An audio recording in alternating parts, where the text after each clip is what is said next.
Hello friends, నమస్తే అందరికీ.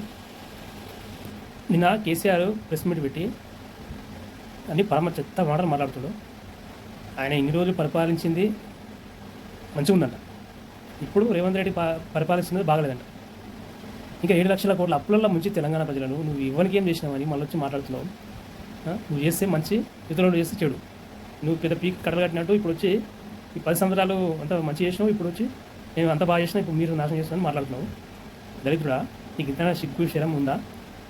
నువ్వు రెచ్చగొట్టి ప్రజలను ఇదే రెచ్చగొట్టి రాజకీయాలు చేయాలని చూస్తున్నావు. రెచ్చగొట్టి రాజకీయాలు చేయడం బాగా నీకు అలవాటు. అందుకే ఇప్పుడు ప్రజలను రెచ్చగొట్టడానికి చూస్తున్నావు. నేను చూసి రెచ్చగొట్టడం కూడా లేడు. అర్థమైందా? తెలంగాణ ప్రజలకు క్లారిటీ అనేది ఉంది కాబట్టి వాళ్ళు ఎలా తీర్పియాలో అలా ఇచ్చారు. మళ్ళీ ఇప్పుడు కూడా ఇప్పుడు ఎలక్షన్ ఉన్నాయా, నువ్వు ఎన్ని గెలుస్తావు ఫస్ట్గా చెప్పు. ఒక సీట్ అయినా గెలిచినట్టు ఉందా నీ పరిస్థితి? ఒక్క సీట్ అయినా గెలుస్తావా? నువ్వు గెలుస్తావా, మీ కొడుకు గెలుస్తావా, మీ అల్లుడు గెలుస్తావా? ఎవరు గెలవలేడు. మీ ముగ్గురు తప్పితే ఇంకా వేరే ఎవరైనా మీ పార్టీ ఉంటే ఎవరైనా ఒక్కరో గెలిస్తే అది చాలా గొప్ప విషయం. కానీ మీకు మాత్రం ఎవడు ఓటేడు, ఎవడు కూడా అయ్యో పాప అంటాడు కూడా లేడు. నీ బిడ్డ అరెస్ట్ అయ్యి ఇప్పుడు జైల్లో కూర్చుంది, అయ్యో పాప అంటాడు కూడా ఎవరు లేడు. నువ్వు వచ్చి ఇక అంతా నేను మంచిగా చేసిన, మీరు మొత్తం నాశనం చేస్తారు అని మాట్లాడుతున్నావు. కొంచెమన్నా ఉందా కేసీఆర్ నీకు? ఇప్పుడు తెలంగాణ ప్రజలు చైతన్యవంతులు అయ్యారు. ఇంతకుముందంటే చెప్పేటోళ్ళు లేడు, తెలుసుకుంటూనే సోర్స్ లేక అట్లా ఉండిపోయారు. అందుకని నువ్వు గెలిచిన ఫస్ట్ సెకండ్ టైం. ఇప్పుడు అందరికీ అవేర్నెస్ వచ్చింది, అందరూ వాళ్ళకి తెలియ వాళ్ళకు ఉంది, ఎవరు ఎట్లా ఉండాలో ఎవరు ఏం చేయాలో వాళ్ళు చేస్తారు. అంతేగాని నువ్వు ఏదో నీకు కట్టలు కడతావు అని కూడా కాదు. అర్థమైందా? ప్రతి ఒక్కరికి క్లారిటీ ఉంది.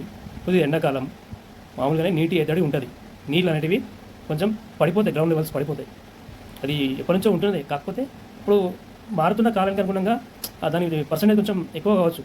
కానీ మనం పర్యావరణానికి నాశనం చేస్తుండడం వల్ల అది ఆ పర్సంటేజ్ ఎక్కువ పెరగచ్చు. కానీ మామూలుగా అయితే ఉంటుంది, నీటి కొరత అనేది ఉంటుంది. ఈ ఎండాకాలంలో మరి ఉంటుంది. వర్షాలు పడితే ఆటోమేటిక్ అది కవరింగ్ అయిపోతుంది. అది మ్యాటర్ కాదు. కానీ ఇప్పుడు ఇక మొత్తం కరువు కాలం వచ్చింది. ఇంతకుముందు ఎన్నో కరువు ఇప్పుడు కాంగ్రెస్ వల్లనే వచ్చింది అనే విధంగా నువ్వు మాట్లాడుతున్నావు కదా. నవ్వు వస్తుంది. నాకైతే ఏం చెప్పాలో అర్థమవుతలేదు. అట్లుంది నువ్వు చెప్పేది.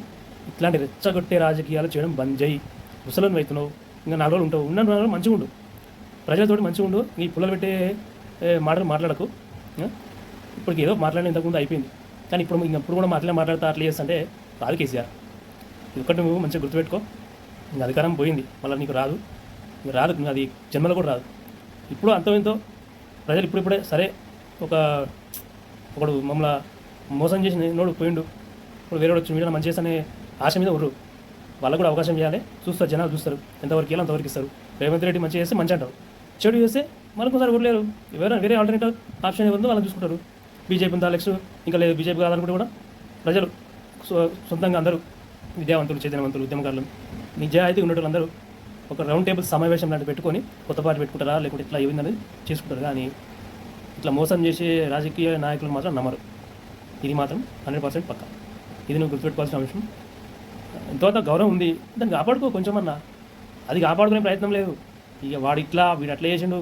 ఆ ప్రెస్ మీట్లో ఆ మాటలు, ఏ మాటలు మాట్లాడుతున్నావు? ఇంత 90 ఏజ్ వచ్చినట్టుంది. ఆ మాటలు కుక్కల కొడుకులు అంట. ఇంకేమో మనం మాట్లాడలేదు మనం. కానీ అట్లుంది పరిస్థితి. ఈ విధంగా చేయకు కేసీఆర్. జర మంచిగా ఉండు, ఆరోగ్యం మంచిగా చూసుకో, మంచిగా ఉండు. అంతేగాని ఇవన్నీ అనవసరం నీకు. ఇవన్నీ చేసినావు, అయిపోయింది. దింపిరు మళ్ళీ కూడా. నేను మళ్ళీ ఎక్కుతా అంటే అది కాని పని. దాని ముచ్చట నీ పార్టీలో నేను నమ్మలేక వేరే పార్టీలోకి వెళ్ళిపోతారు.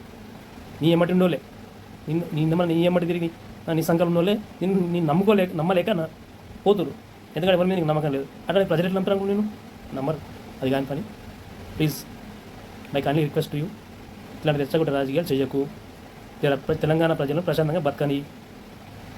ఇంకా మీరు చేసిన అరాచకాలు చాలా ఉన్నాయి కదా, దానికి ఇంకా 1 by 1 అవుతూనే ఉంటుంది. పెద్ద విశేషం ఏం కాదు.